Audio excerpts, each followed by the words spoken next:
On va rejoindre dans quelques instants Valérie Gomez-Bassac, qui est députée de La République En Marche du Var et porte-parole à l'Assemblée d'ailleurs de La République En Marche. Bonsoir Madame la députée, merci d'être avec nous en direct ce soir sur les antennes d'Azur TV. On va parler de deux choses avec vous. D'abord du remaniement qui arrive, ce que vous en attendez, ce que vous pensez de Jean Castex, et puis quelques mots aussi de l'interview donnée par le président Macron à la presse quotidienne régionale. Jean Castex, pour la porte-parole que vous êtes, est-ce que c'est un bon Premier ministre? J'imagine que oui. Est-ce que c'est un bon Premier ministre? Est-ce que ce sera un bon choix en tout cas, a priori? Oui, un bon choix parce que il est proche. Bon, déjà, il a une expérience en tant qu'élu. C'est quelqu'un qui se rapproche des élus et des différentes collectivités. Il a une expérience en tant que haut fonctionnaire, mais également il connaît toutes les contraintes que peuvent avoir les différents élus aux différents niveaux. Donc c'est important parce qu'il nous a été reproché justement d'avoir mis un peu de côté ces collectivités. Et aujourd'hui, cette notion de décentralisation est à l'ordre du jour et c'est important de travailler en ce sens. En ce qui concerne en revanche le choix, je ne peux qu'approuver parce que ça va permettre d'avoir une nouvelle dynamique, même si on doit reconnaître, et je souhaite avoir une seconde sur ça, que le Premier ministre Édouard Philippe a été un très bon Premier ministre. Nous avons été très fiers de travailler pendant 3 ans à ses côtés, fiers des actions menées, et voilà, c'est un nouveau chemin, et un nouveau chemin que nous allons emprunter. Madame la députée, est-ce que vous avez une idée du cap que va devoir incarner le nouveau Premier ministre? Parce que c'est une chose de changer de gouvernement, c'en est une autre pour le président de la République et pour son Premier ministre d'incarner une autre politique. Est-ce que pour vous, le gouvernement qui va être nommé sera un peu plus vert, on fera plus de social? Parce que pour l'instant, voilà, on a un changement de tête à Matignon, mais on ne sait pas du tout ce que va être la nouvelle politique ou la stratégie du président de la République. Alors, il ne s'agit pas de changer de cap ou de ne pas tenir les promesses pour lesquelles nous avons été élus en 2017, mais il y a, comme l'a dit le président de la République, un nouveau chemin à prendre, un chemin plus social, un chemin qui tient compte davantage de l'environnement, un chemin qui doit rester tout de même économique. Et comme vous l'avez dit, nous sommes sortis d'une crise sanitaire sans précédent. Et aujourd'hui, il va falloir trouver un juste équilibre entre les trois. Nous allons avoir besoin de l'économie. Nous avons un risque de chômage très important. Il y a toute une jeunesse qui va devoir trouver des emplois, qu'il va falloir aider. Donc, il y a un travail important à faire. Mais voilà, il s'agit juste d'insuffler une nouvelle dynamique, mais pas de changer de cap.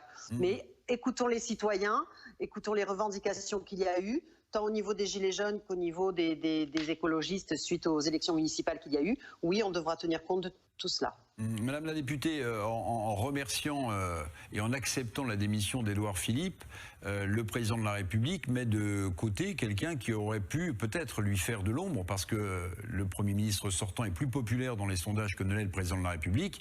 Avec Jean Castex, le président de la République ne risque pas d'avoir ce genre d'inconvénient, parce que c'est un homme qui aime l'ombre, justement. Bien, dites-moi, vous êtes bien sévère avec notre nouveau Premier ministre, parce qu'on ne le connaît pas encore. On dit que c'est un homme discret, qui n'aime pas la lumière, qui est un haut fonctionnaire et un homme de territoire. C'est pas être sévère, c'est constater simplement quelles sont ses qualités. Vous savez comme moi que dès lors qu'il accepte d'être Premier ministre, il sera dans la lumière par définition. Donc attendons de voir quel sera l'avenir de cet homme, et il peut se révéler. Vous savez, Édouard Philippe n'était pas quelqu'un de très connu, je parle au niveau des citoyens. Donc attendons et ne faisons pas déjà de mauvais procès. Je pense que c'est pas judicieux. On est en train on a beaucoup de choses à construire et à reconstruire et à fédérer. Pardonnez-moi, c'est faire un mauvais procès, c'est faire un mauvais procès que de dire que Emmanuel Macron pense à sa réélection? Ah oui, je pense que c'est un mauvais procès, il le dit à chaque fois. Pour l'instant, nous ne sommes pas en 2022. Il y a eu un pan de la population qui n'arrêtait pas de dire qu'il y avait une très mauvaise entente entre le Premier ministre et le Président. Ce n'était pas le cas, ils s'entendent parfément bien, ils n'ont eu de cesse que de le répéter. Et aujourd'hui... Enfin, sur la taxe carbone et les 80 km/h, pardon, il y a eu des dossiers qui les accartelaient un peu quand même. Bah heureusement, et heureusement que tout le monde n'est pas toujours d'accord avec tout, justement. Mais ça ne me dérange pas. Je n'étais pas toujours d'accord avec Édouard Philippe, et je pense tout de même que c'était un très bon Premier ministre. Donc c'est pas des points de désaccord qui font une entente entre deux hommes. Et je pense que l'histoire est finie avec Matignon, mais pas avec Emmanuel Macron. J'en suis persuadée. On dit d'ailleurs qu'Édouard Philippe pourrait réorganiser la majorité, la République En Marche. Vous avez des informations ?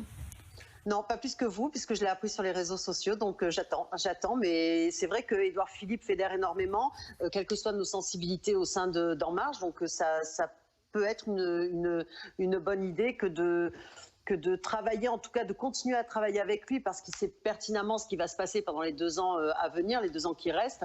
Et je pense que de continuer ensemble, c'est bien, différemment peut-être, mais c'est bien. Pour revenir sur l'interview donnée par le président Macron à la presse quotidienne régionale, notamment sur la question des retraites. Il parle donc d'une nouvelle voie à suivre, plus sociale. Est-ce que le fait qu'il n'abandonne pas la réforme des retraites ne va pas dans le sens contraire? Parce qu'on sait qu'elle est très contestée, notamment sur son volet social. Alors, elle était très contestée. Il est possible aussi que la crise sanitaire permette de changer cette approche qu'il y avait de la réforme des retraites. Vous savez, heureusement que nous avons le système que nous avons, et je pense qu'il faut, pour le préserver, il faut faire cette réforme. Donc, elle est essentielle. Il y a des professions qui ont souffert de la crise Covid, qui n'avaient, enfin justement, qui ont pu bénéficier de retraites intéressantes. Et si on veut continuer comme ça, il va vraiment falloir réformer, parce qu'on va avoir un taux de chômage plus important, des cotisations moins importantes.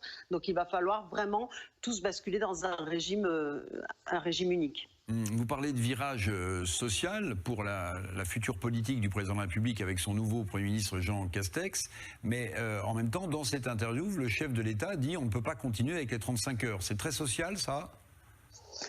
Ce qui est important, c'est que tout le monde puisse travailler. Je crois que l'impératif est là. Et vous savez, dans le social, il y a aussi la santé. Donc, il y a quand même Ségur Santé qui est sur la bonne voie, j'espère, avec des avancées évidemment, tout à fait. Et il y a maintenant en effet l'aspect travail. Il faut qu'on s'occupe, comme je l'ai dit tout à l'heure en préalable, il faut qu'on s'occupe de notre jeunesse qui va être inquiète. Donc il faut absolument que tout le monde puisse travailler. Pour moi, l'essentiel est là. Nous sommes quand même un des pays qui travaillons le moins. Donc il faut quand même le reconnaître également. Il y a une phrase qui a frappé également dans cette interview du chef de l'État à la presse quotidienne régionale, c'est son alerte sur la rentrée. Le président de la République dit elle va être très difficile. Vous partagez ce sentiment ? Bien sûr qu'elle va être très difficile, déjà comme toutes les rentrées. Les rentrées sont toujours difficiles. C'est à ce moment-là, généralement, qu'il y a certains mouvements sociaux. Et elle va être difficile parce qu'on est toujours dans la peur d'un renouveau de la crise sanitaire. Et difficile parce que, malheureusement, c'est en automne que nous allons percevoir les effets économiques et sociaux de la première crise sanitaire. Donc oui, elle va être difficile. Et notamment pour tous ces jeunes qui vont arriver sur le marché du travail. Tout à fait, pour tous ces jeunes qui vont arriver sur le marché du travail, et parce que nous allons continuer les réformes qui, par définition, ne vont pas satisfaire tout le monde. Voilà, le président qui d'ailleurs insiste aussi beaucoup sur l'accompagnement de la jeunesse, des seniors également, et qui se dit prêt à aller plus loin que les dispositifs actuellement mis en place. Merci beaucoup Valérie Gomez-Bassac, députée La République En Marche du Var et porte-parole du groupe La République En Marche à l'Assemblée nationale. À très bientôt sur les antennes d'Azur TV. On va terminer.